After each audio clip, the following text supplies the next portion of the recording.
I'm joined today by Ricky Baldwin. Ricky is a Gunai Kurnai man and the founder of Koorie Academy, a non-profit organisation that engages with and empowers younger Aboriginal and Torres Strait Islanders through basketball and cultural activities. Welcome, Ricky. Thank you. It's great to be here today. So can you start by telling us a little bit about your background and how you came to start the Koorie Academy? I played basketball at the highest level many years ago. I was then, in mainstream basketball, but I walked away from it. I was a talented coach and I was on my way to the top as a coach, but there was a real lack of opportunity and inclusion for, the Aboriginal kids across Victoria with basketball.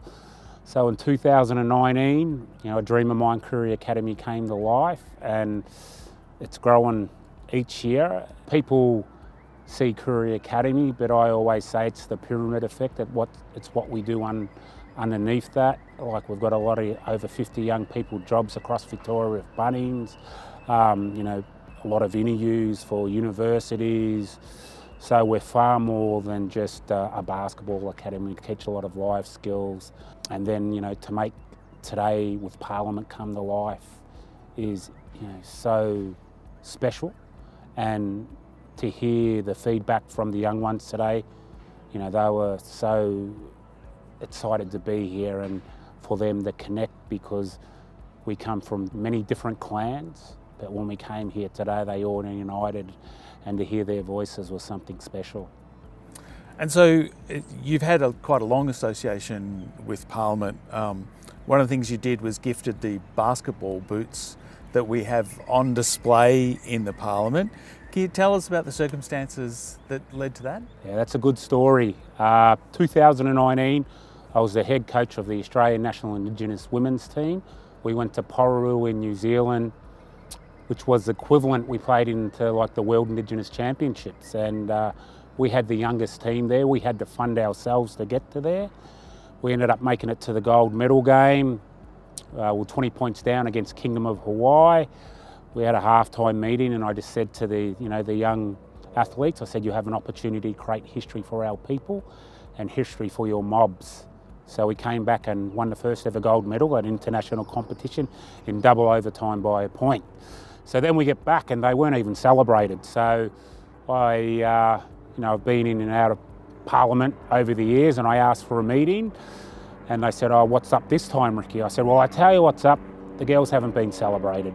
So to Parliament's credit, years ago we had a big lunch here in honour of their historic win, and then we gifted them the shoes and the basketball, and now we're in the glass case, which is really nice to walk in.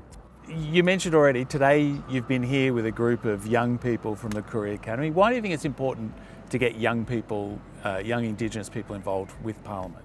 They're the future, and this year's NAIDOC theme, the next generation, and they are the next generation, so to have their voices validated. We had young people come from as far as Dimboola, which is nearly 5 hours away, and down there they don't get much engagement. So them to come up here and have their voices heard is really special, and it doesn't happen often for them. And one of the things you brought was a special message stick. Can you tell me a little bit about that? Yeah, I was up early this morning, finishing that off, wood burning into it. So that represents today the young people coming. I burnt the symbols, the long journey. They were all walking together, and then I burnt into it 12 people, the Aboriginal symbol, people sitting.